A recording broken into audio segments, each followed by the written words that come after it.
Hey YouTube, it's your girl Marche. Yeah, I know it's been a while, but I wanted to go through a thorough detox to be able to explain my journey thoroughly.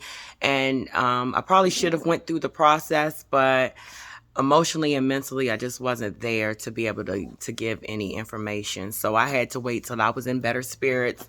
I had to wait till I got myself fully together and felt confident about where I stood and where I was at in my journey.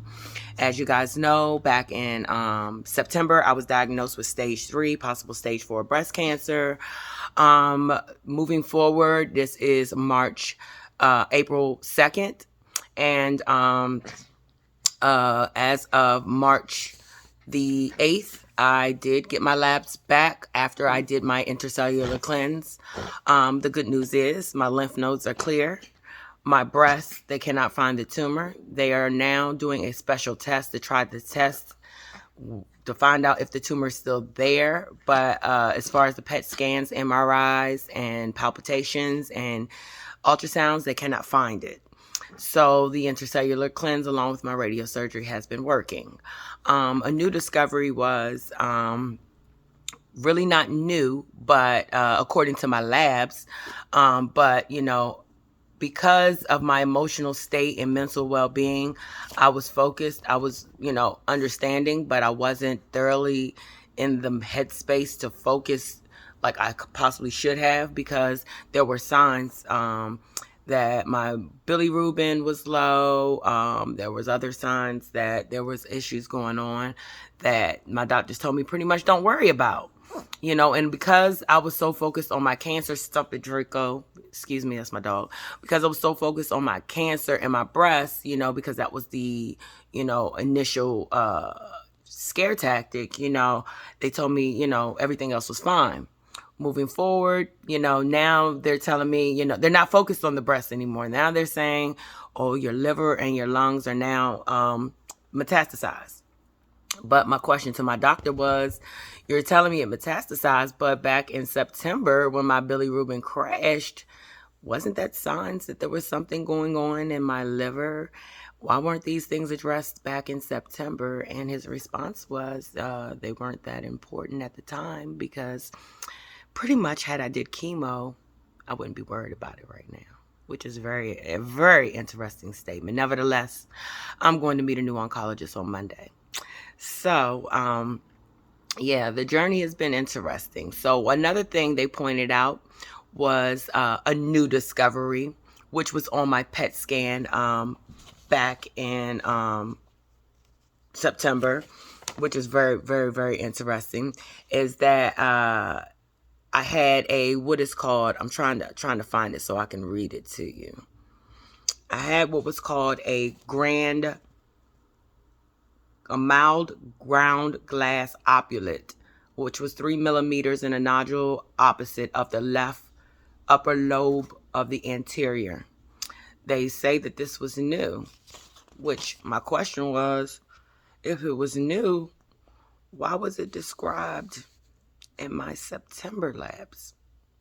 The same exact issue. And he never answered me. So basically, this grand glass opposite and this pleural infusion, which possibly came from the radiosurgery, but the grand glass opposite, which he tried to say came from radiosurgery, and I said that's negative because it was in my September PET scan, is basically there's some type of air bubble or bubble in my lungs that's been present. As you can see, I breathe fine. I started back working out. As you saw, I documented in my journey, so it's quite interesting that I now have this lobe that has collapsed, so to speak, in my lung. It's a partial collapsed lung. Not saying that it's not true. It's just interesting that it wasn't focused on. And then my next concern with my doctor was, okay, let's say I have this bubble, 3 millimeters in my lungs. What exactly would chemo had done to fix that? I never got an answer. I don't think there is an answer, because I don't think it would have fixed it, because chemo kills cancer. Chemo don't kill air bubbles. So it just makes me wonder, had I let them put a toxic substance in my body, You know, what would have happened exactly to that bulb? But, that's neither here nor there. There's more things that happened at that doctor's visit that I'm not going to share at this time, simply because I would possibly get some people fired, or, it could possibly come back to bite me career-wise, because I realize how serious and how dangerous these medical doctors are, and how serious they are trying to cover up, what they want you to believe and what they want you to know. So I'll just say this to everyone. Get your labs and read them thoroughly. Ask questions. I can't stress this enough. Ask questions, and when you don't understand something, take your emotions out of it, because that's where I failed at. I should have taken my emotions out of it. Better yet, I should have got somebody that was less emotional, that actually cared about my situation, and had them sit beside me and really read these to me, and we really go through it. I think that would have been the best measure at the time when I originally got my diagnosis for me to do. So I could have then went back and questioned these things thoroughly and really forced them to answer them. And then I would have probably left my doctor months ago, but it just makes me realize back in, October, when Dr. Letterman in New York mentioned to me, this is stage 4 and you're going to need more treatment. You need to talk to your doctors. He saw these things. He knew. But I guess, that doctor confidentiality, that colleague type, mojo, because I have it in the funeral industry. Families come to me all the time talking about other funeral homes and, good or bad. And because I know a lot about them, I don't speak up, nor do I say anything bad, because it's like confidentiality, that colleague type thing, and they want me to say something, but I don't, because it's just a thing that most colleagues have amongst each other. You just don't talk bad about your colleagues, even when you know they're wrong, or even when you know they do terrible things to people, So I understand Dr. Letterman's situation, but he did warn me that I needed to dig more, and I needed to ask more questions, and I need to get more answers. And when I followed up with him and gave him the answers that I gave him, I could see why he was so upset, because he knew that I wasn't getting the proper answers or treatment, and had the doctors in Maryland diagnosed me fully, with letting me know that there was enzymes growing in my liver and my lungs, Dr. Letterman could have treated all that when I actually had the insurance that would cover it, So mind you, back in December, I also dealt with my insurance dropping me, the changes of my body, going through the detox, which were harsh but wonderful changes. My fingernails grew, my hair, I had a big gray patch up here. It's kind of faded away now. As you can see, my skin is a lot clearer. I have a lot of clarity. I sleep better, but God is good. I'm not going to stress over, the trials and tribulations or the situations that these doctors place in front of me.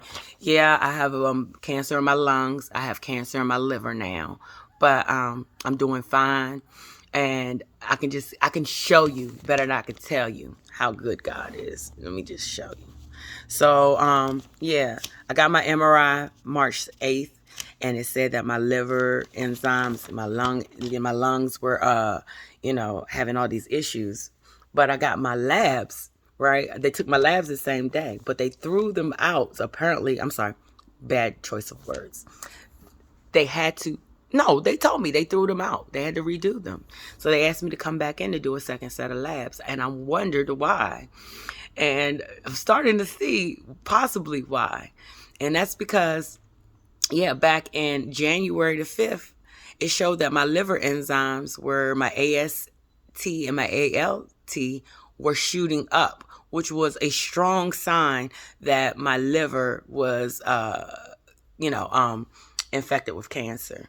But remember, I've been going on an intercellular detox. So look at God. Look how God works these things out. So look at that. AST, ALC. This is from January. Okay? That's what the range it should be in. And this is where I'm at today. And look at my alkaline levels. And look at my cancer levels. I'm still doing good. Still doing excellent. Still doing excellent. And they were and I was wondering why they had me come back and do my second set. And now I know why. Because my shit is doing, even though there's cancer enzymes growing on my liver, what I'm realizing is what I'm doing is actually working. So again, I completed my intercellular cleanse on the 8th of March. The same week I took my labs. Okay. They did say that there was some fluid that was behind my breastplate, which is typically typical after you do after you do the radiosurgery.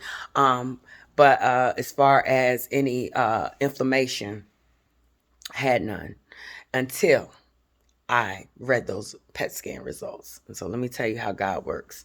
So I read my PET scan results, freaked out naturally, didn't call anybody like I should have, mentally just took everything in. I actually had a friend over at the time, and, it was interesting how he responded, but nevertheless, he was a friend. So, people say they got your back until, shit hits the fan, but that's neither here nor there. So I got my results back. I'm freaking out in the house. I'm upset. They say, the cancer spread to your liver and your lungs naturally. I was under the understanding that, because I'm going a different route, that the tumor breaks up and things do tend to break off, and they can attach themselves to other parts of your body during the journey. That's why you have to continue to detox. So I, mentally had a break because I'm human. I said, fuck it. I went through a bout of depression, pulled my gun out, thought about using it on me, thought about taking it to the hospital, taking it to the doctor's office. I just went on a rampage. I went on a rampage for like a good day. I went out after 3.5 months of eating clean, detoxing, and I did the unthinkable. I went and got some seafood.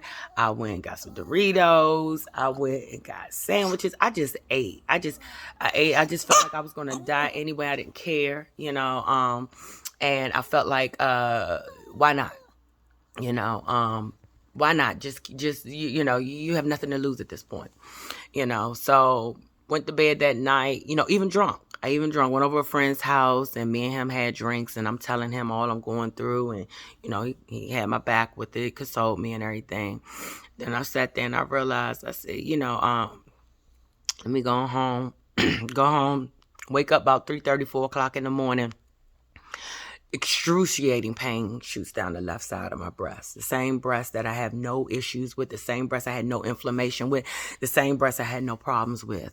I wake up with excruciating pain and my breast puffed up. I don't know if you can tell, but it puffed up. It's going down now. Blew up. And it was like something woke me up in the middle of the night and was like, bitch, keep going. Keep going. Whatever you have been doing, keep going. And, so I got myself up, and I started juicing again. I just started, I went on a rampage that day, started, eating, fresh vegetables, and things like that. I'm crying because I'm emotional, and I'm fighting the notion to keep going because at the same time I want to stop and I just want to end everything. I'm upset, I'm hurt, because I know that it's working, but in my mind I felt like I had been defeated, but that was a sign. That was a sign. I needed that moment. I told my sister I had to have that moment because I had a period of doubt in myself. I doubted the process. So I needed something to wake me up and make me realize that I was on the right track and that the process was working. So to let you know that, yes, that intercellular cleanse, that actual detox I did, it's working. It's really working. Because if it wasn't, do you think I'd be breathing like I'm breathing? Do you think that the enzymes on my liver that were at 46 back in January would be at 26 and 19 now?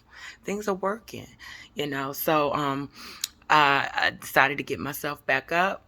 You know, I called my brother and sister in New York. I told them an update, and they were kind of skeptical about my process at first. You know, they've been supportive hesitantly. They've been very hesitant but supportive. But, you know, now I know and I understand that they too understand and see now that the process is working. So it's interesting. My sister, you know, was quiet but hesitant and supportive, you know, randomly says, hey, you know, I got something I want to send you. Me and Marissa, that's her wife, beautiful, you know, woman. You know, my sister's wife is, believe she's a nurse practitioner. If she's not a nurse practitioner, she's somewhere in that area, you know, and she kind of doubted the process too. So for them to actually, you know, reconsider their stance and stand up and, you know, they're going through this journey with me and they see that things are working the way that I'm doing them, you know, they decided to support me even further. My sister said, I want to send you something. She sent me this book, The Metabolic Approach to Cancer. So this is the second part of my journey, right? So I keep looking at this book. And I'm like, I'm going to read it. You know, and I lost contact with a close friend because I shut the world out years ago to get my career in order. Sometimes you got to do that, people. Sometimes you have to shut yourself down in order to get where you want to go, because sometimes when you are a seed and you're trying to grow into that beautiful tree that you want to grow into, you're too weak. You're too weak to be amongst the snakes and the grass. You're too weak to be among the ants and the birds. You know, so sometimes you have to isolate yourself in the dirt until you can become that weed, until you can grow out of that seed, until you can become that tree, so you can become that strong bark, so you can fight off those birds, you can fight off those snakes and everything else that tries to come your way. You know, so I took a few years, and part of that journey meant I had to remove myself from family, friends, even my mother and sister. For almost 3-4 years, I went celibate, you know, restrained from sex, because I realized that, you know, placing people in my body was giving me spirits that I didn't need at the time, and I wasn't strong enough to be able to fight off those spirits. So, you know, I went through that journey years ago to get myself to where I'm at today. So again, I lost contact with a close friend, which led me to lose contact with a lot of other people that were in my circle, which was her mother, who I've known since I was probably like maybe 11. Been really, really close friends, close family. We've even lived together for a period of time.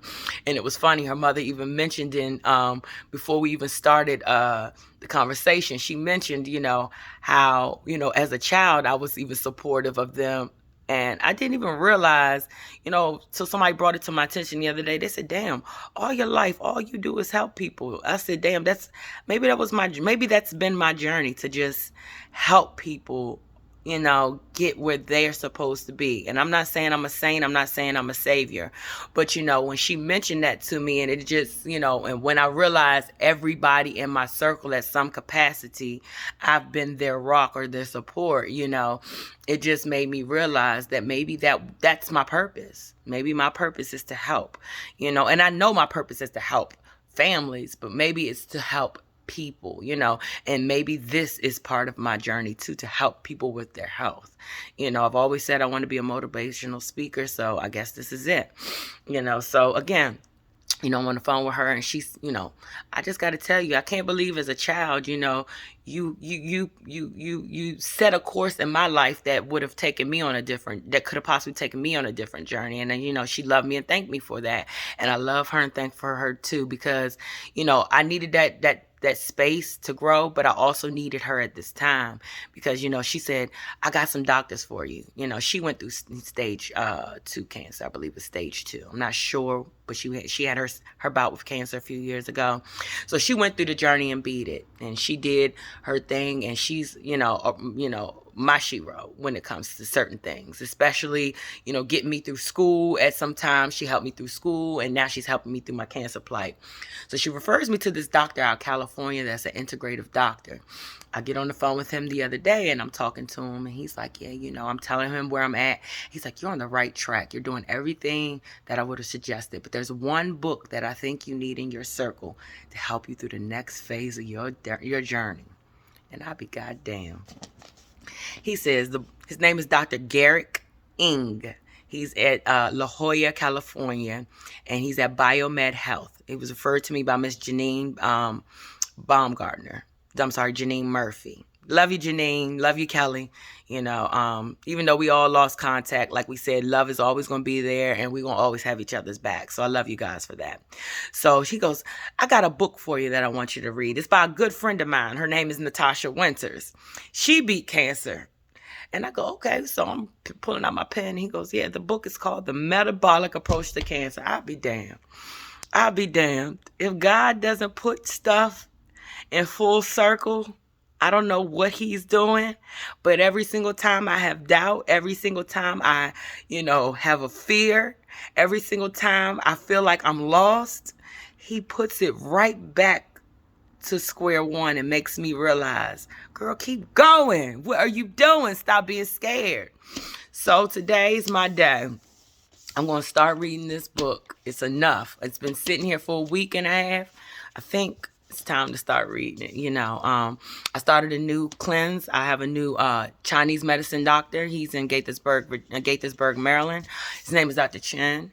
He's doing my acupuncture as well as other things that he's working with me for. Because what I'm learning is, and Suzanne Summers confirmed this.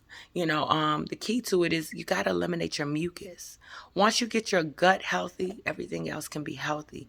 People feel like because they eat tofu, they eat, certain foods, and they may be alkaline, that they are healthy. No, it's bigger than that. You have to have your gut in order.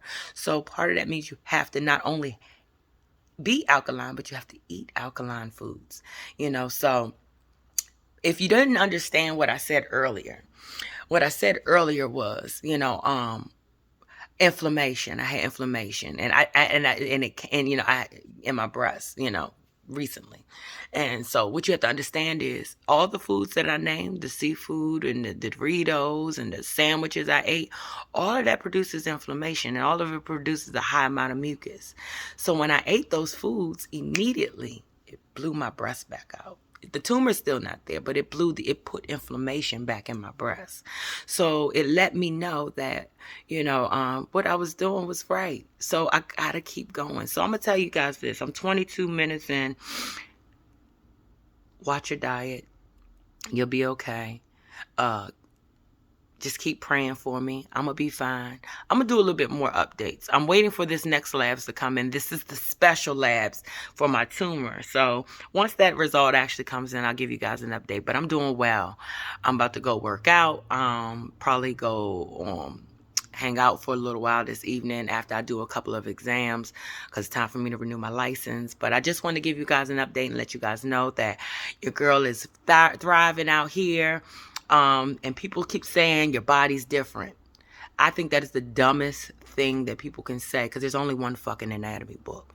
So you answer me this. If you got a book that says anatomy for Marche, anatomy for Asha, then I will believe everybody's body's different. But until we actually have a book that says it's got your name on it and it has your DNA in it and it says that it's strictly to serve you and make you well, that's some bullshit. So stop saying that fucking shit that everybody's body's different. Because if it was, doctors would have a book specifically for you. So if the doctor doesn't have a book for you, answer me how your body's different from mine. Besides your DNA, how is your body different from mine? Please answer me that. If you can't answer that, then what you're saying doesn't make sense. Make it make sense for me. I'm not believing nothing you say till it makes sense. And that makes no sense. Everybody's the same. I studied mortuary science. And I didn't study different books for different races or different bloodlines. I studied one book, and that's the same book that doctors study. So answer those questions for me, and then we can have another conversation. Peace.